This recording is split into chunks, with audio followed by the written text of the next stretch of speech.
mula sa KBP. Masayang papawi mula sa Maynila. Ito ang Far East Broadcasting Company Philippines. FEBC. Himpilang 702 DZAS. agapay ng sambayanan. Oras na Pilipinas. Pag-usapan natin. Nagpapatuloy po ang Oras na Pilipinas. Tayo po ay proud member ng KBP at ang kapisanan ng mga broadcaster ng Pilipinas. Dito po sa inyong agapay ng sambayanan, pagtutuunan po na sa demand ng home health care services. Ganito rin po kasi yung ginawa ng ilang mga ospital at health care providers po. At sa pagtaas ng demand ng ganitong klaseng serbisyo, tumaas din po yung kakulangan sa health workers, lalo na't mahaba din ang oras na inilalaan para sa home health care. Gayunman, kahit na daw po kulang sa health workers ang mga ospital, ay maganito namang programa na committed pa rin para magbigay serbisyo sa COVID-19 patients. Para bigyan po tayo ng kompletong larawan kaugnay sa home health care, makakausap po natin via Zoom ang ating suki dito sa Oras na Pilipinas, si Dr. Ana York Bondoc, isang pulmonary and critical care medicine specialist ng St. Luke's, Quezon City, at may advocacy rin po siya on medical literacy. Magandang umaga, Dr. Ana. Hi, good morning, Miss Haydee, and kumusta po kayong lahat? It's my pleasure to be with you today. And I'm happy to be your suki.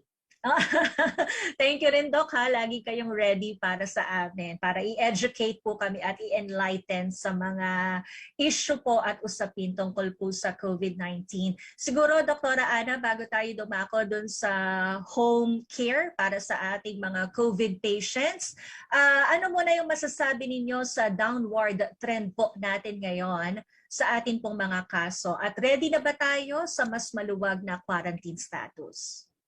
Miss Haydee, it's very good po na pababa po yung ating cases. Hopefully po, with the downward trend po ng ating cases, sasabayan po natin ito ng upward trend naman po ng ating pagbabakuna. Kasi po, if we do not aggressively vaccinate, pabalik-balik lang po tayo sa problema. Because of course, as we all know, siguro by now, ang COVID talaga po ay isang sakit po that thrives po on the gatherings of persons. And habang dumadami po at lumuluwag po yung mga ating pong mga health protocols, talaga pong natural lang po na dadami po yung mga kaso. And the only way to stop this vicious cycle, Ma'am Haydee, vicious cycle, kasi as you loosen up, people also loosen up the way they think. And more than that po, the way they act. Kasi po, pag akala po natin okay na, bigla na lang yung atin pong pag-uugali ng pagmamask, social distance, nawawala po yung yung pag-iingat. And I think that's just human nature. Kaya po, the only way to counter this po would be to increase the vaccination rate. So sana po, we cannot keep on relying po on lockdowns. Thanks the Lord po na naging successful po ito. Kasi if it was not successful, baka India na po tayo ngayon. So let's be conscious po that it's good na bumaba po yung mga rates. Syempre, our economy also took a boom. So we have to use this lockdown period to strengthen our health system. Siyempre po, long-term yan, you cannot strengthen the health system in 2 weeks.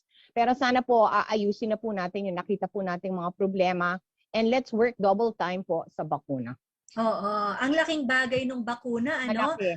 Kagaya po ng sitwasyon ngayon sa Amerika, sinabi na po ng Center for Disease Control doon na pwede nang hindi mag-mask yung mga bakunado kung lalabas sila ng bahay, malibang pupunta sila sa mga establishments.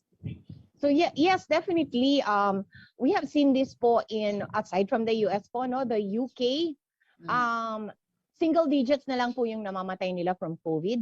Israel po, nag-plunge po talaga yung kanila pong positivity rate and death rate pababa. So this is really what we could see po with successful vaccination campaign. Sana po we use this time dito po sa Pilipinas and we learn our lessons from this.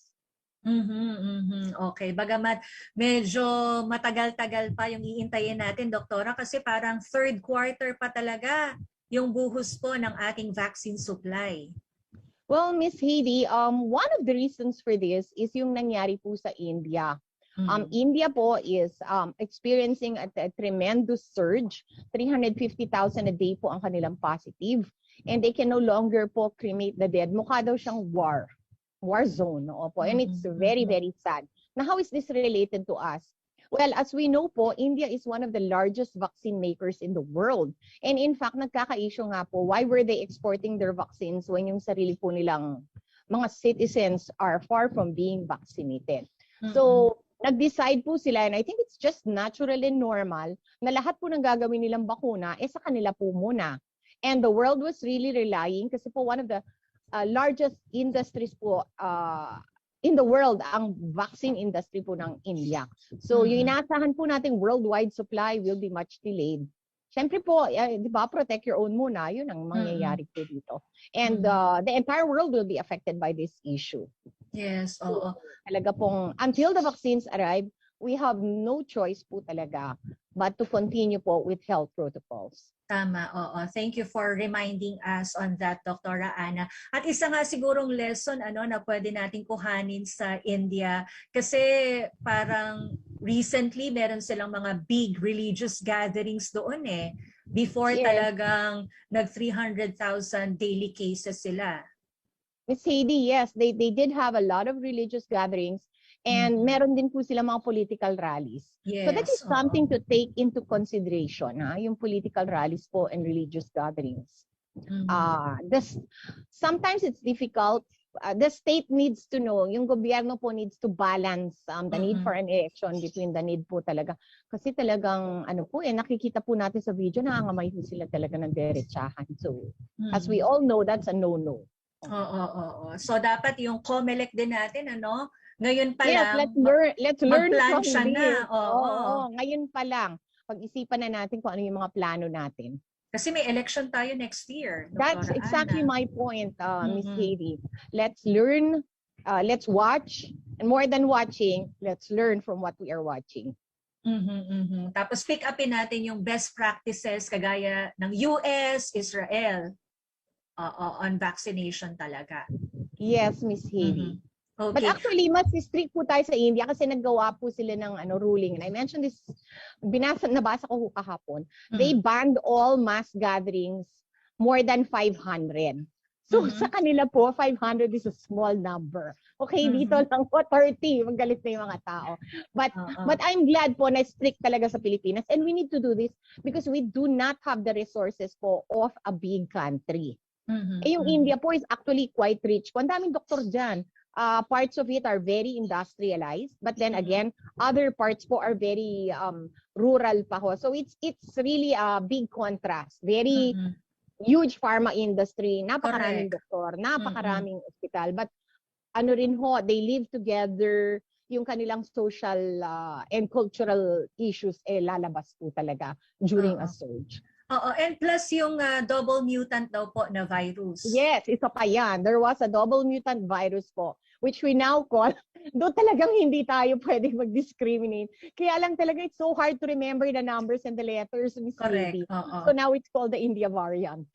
Thanks, God. By the way, yung Philippine variant, and hindi parang ang P.3, hindi po, from the studies po, the Philippine Genomic Center, thanks the Lord, mukhang hindi po umuusbong.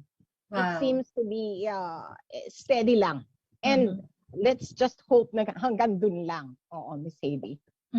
So Doktora, kami ba sa NCR Plus magstay pa rin na MECQ?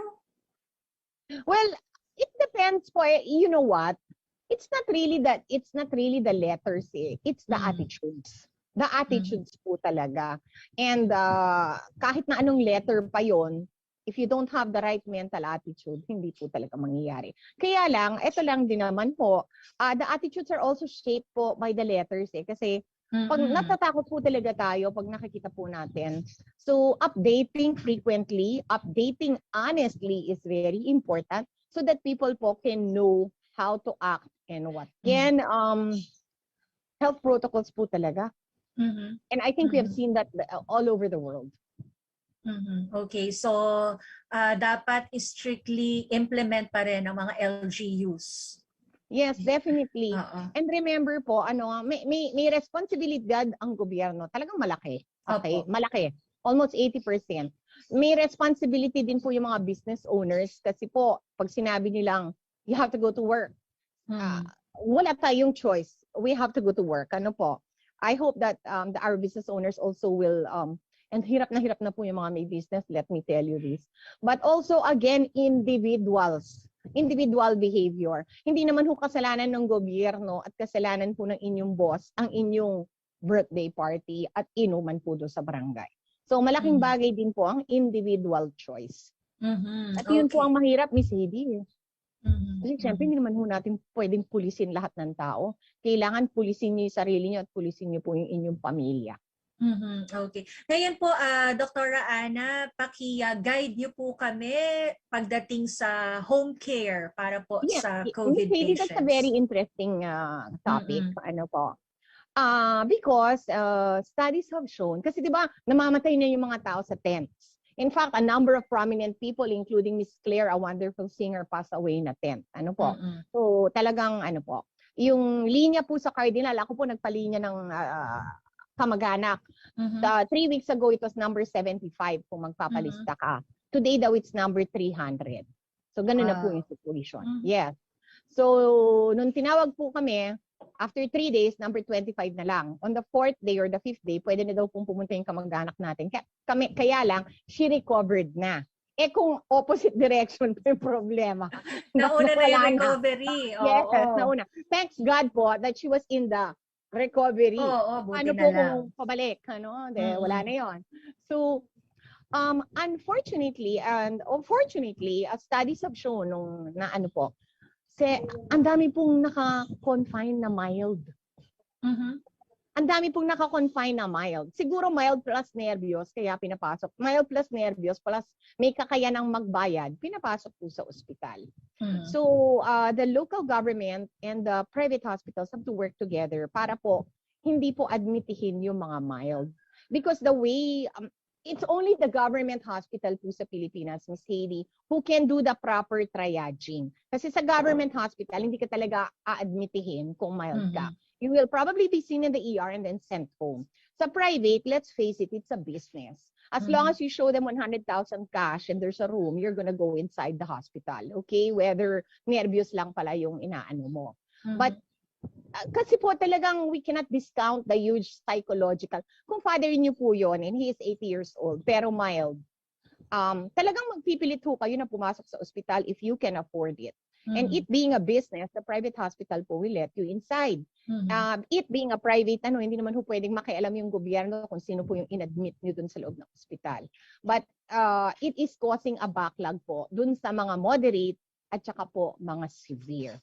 So, yun po yung nagiging problem. So, I would highly recommend po talaga yung putting up a home care program po para ho magkalakas ng loob. It's actually, people realize that the situation is mild, okay?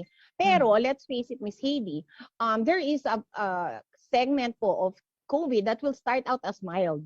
And then because po the person is vulnerable, elderly, marami na rin pong comorbids, bigla na lang ho magiging moderate. And another day, biglang magiging severe. So we cannot blame po families for wanting to hospitalize anyone basta ma-positive. Yung iba naman po, ika-quarantine po, wala ho silang pang-quarantine na bahay. So, i-quarantine na lang daw sa ospital, babayaran naman daw nila yung araw-araw. So, yun po talaga yung reasons kung ba't naka-clog talaga yung hospitals natin. Of course, there is a surge din naman po and moderate and severe are also rushing to the hospital. So maganda po ito talagang home care para ho people can stay at home but the most important is people can have the confidence to stay at home. Kasi ang nangyayari po dito, sasabihin natin stay at home, wala naman hong tatawag, so maninervyos na naman sila, then punta na naman sa ospital. Sa ibang bansa po, like Dubai, UAE, when they tell you to stay in a quarantine facility or to stay in a quarantine hotel, may tatawag pong doktor. Kumbaga, you will be enrolled in a home care or a telemedicine program so that hindi ka magpapanik na tatakbo sa ospital. So, yun po yung kulang dito sa Pilipinas and it would be very ideal if we could enroll everyone into some form of a halimbawa, pag naging positive ka, o ito yung 14-day YouTube na pag-aaralan mo araw-araw para alam nyo po what to expect every day.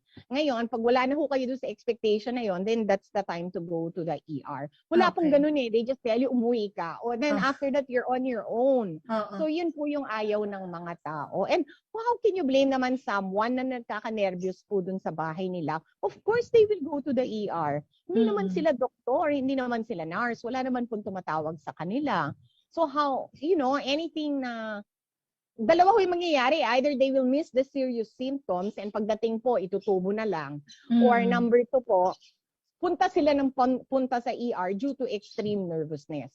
So maganda po talaga itong, sana po, for the private, of course, there is the private home care, they can pay. But for the vast majority po na talagang napakalaking gastos na rin po yung PCR. Ano po, lalo na kung 5 kayo sa bahay nyo, what? That's 25,000. Or sabihin na natin 3,000 lang, that's already 15,000. Wala na ho silang pera para ipang home care. Yes, Miss Haydee. So it would really be very good if we could have parang like a telemedicine enrollment for everyone na libre. Na government. So sana may tatawag na nurse sa bahay mo everyday. Kumusta na po kayo? Please answer po this everyday. May checklist ka kung kumusta ka. And then tatawag po sila sa bahay nyo. Confidence. Miss Haydee, it's not really majority talaga, 80 to 90% will be mild. Lalo na sa Pilipinas because we have a young population. So mild talaga yan. Ang lang talaga yung nervyos. Okay. Yun ang kalaban. Ayun ang hindi mild. Severe ang nervyos pag na-positive. And Miss Haydee, I'm sure you've talked with friends, you've read Facebook. Talagang nervyos po ang unang, that's the first kalaban. Oo. Yun nga lang din mga magpapabakuna eh. Dahil sa kaba, nag-high blood. Parang nervyoso ata mga Pilipino, Miss Haydee.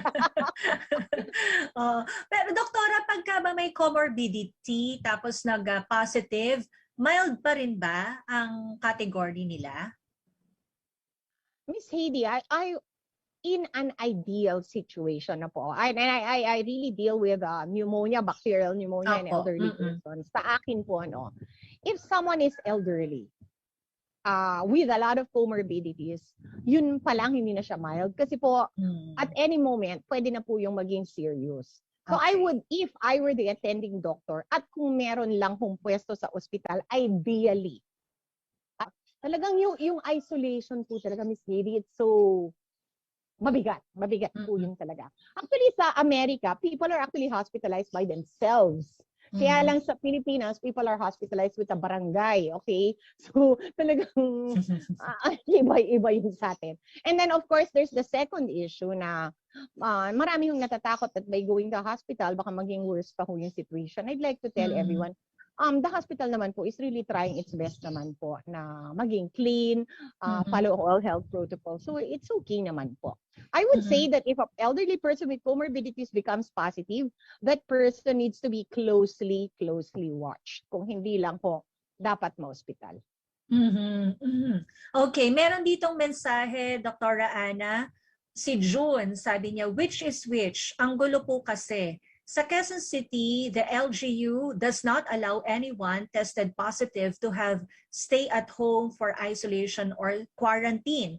Once tested positive, either brought to the quarantine facility or hospital when worst case already. The thing is, some people, especially those older, though have mild symptoms and might be brought to facilities, are having anxieties and go to deep depression, seeing no family at all. Kagaya ng binabanggit nyo, Doktora Ana. Oo.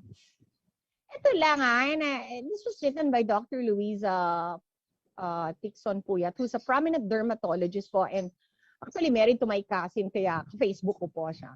Sabi niya, when she first went to the quarantine facility, she was afraid of the other positive persons. And then she realized that she's also positive.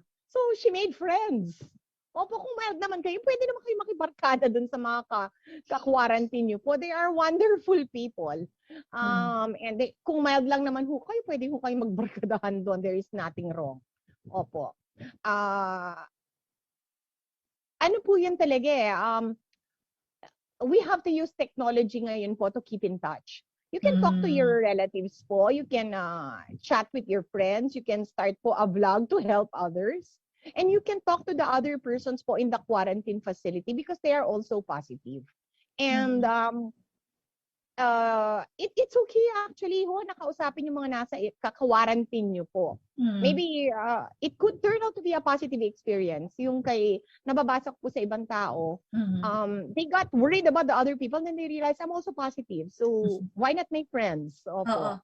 So you are saying, Doktora, kung may mag-a-accommodate naman na quarantine facility, doon na sila mag-stay.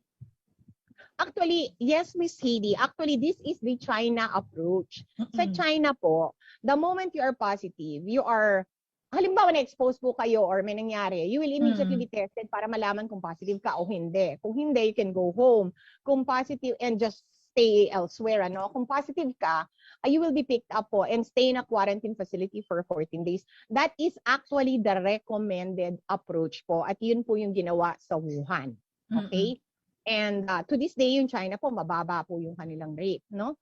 If we could do that, that would be the most ideal. Yes. That would be the most ideal. But again, marami na rin hong nag-message din po sa akin, for the LGU, number one, ano ang itsura ng inyong quarantine facility? Okay, is it clean? Kasi hindi naman ho natin pwedeng pilitin yung mga tao to stay in a quarantine facility that is below standard. Correct. Number two, ano po yun? You're removing them from their house. So, as the LGU po, or as the quarantine, malaki po ang responsibility nyo sa mga taon to. Kasi linabas nyo sila sa kanilang bahay. Baka feeling nila mas maaalagaan po sila sa bahay nila. So, we have to show them that they will get even more care dun po sa quarantine. Maganda ho sabihin, tatay, dito na lang ho kayo kasi may doktor po rito, may nurse po mauikot, 3 beses. Alam mo yon, like, why would you send your dad there if you are not confident na kompleto sa gamit? Meron po kaming, kung may mangyari, may oxygen dito, kung may mangyari, lahat ng kwarto. Sa amin po sa LGU namin, lahat po ng kina-quarantine comes with food allowance, 1 kilo rice, and may sarili kang pulse oximeter. At may tatawag po sa inyo, may bantay patagalinis po ng CR. And that is the only reason po that. And you can make hakot all your things from your house and sariling classroom po kayo. So you have to make it palatable to persons. You cannot just say bring your 85-year-old mom to a quarantine facility and then when you look at the quarantine facility, parang uurong ka. No way. Talagang magkakaroon po ng malaking away. So I hope that the LGUs would really look maganda pa yung quarantine facility nyo. Number two, is it decent? Is it clean? Is it better than the person's house? Kasi kung mas maganda po yung bahay niya, doon na lang siya sa bahay niya. Nako, ang ganda po ng pinag-usapan natin, Doktora Ana, kasi yung pagka-quarantine, yung pag-isolate, isa talaga yan sa mga pillar, di ba, para hindi na lumobo palalo yung mga kaso po natin. Yes, Miss Haydee. At saka, sa mga can afford naman to pay, edi gawin yung 5-star yung kanilang quarantine facility. Kung kaya naman nilang bayaran, why not? Di ho ba? Nagka-issue nga rin ho yan sa amin sa Clark. So ginawa, I think they got some of the hotels. Kasi some people wanted better. Then go and make it better. Walang masama.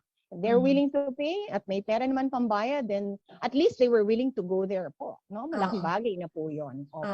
Tapos clarify lang natin, Doktora Ana, yung mga mag-i-stay sa bahay, yung mild yung kanyang sabihin, kaya niyang bantayan yung kanyang sarili. Kaya niyang i-check yung temperature niya, yung paghinga niya, ganyan. Actually, Miss Haydee, yes. You can only stay at home mild po if you're a healthy person previously. Sana po wala naman masyadong daming comorbidities kasi kundi diretsong ER na po yun. And if you are able to take care of yourself.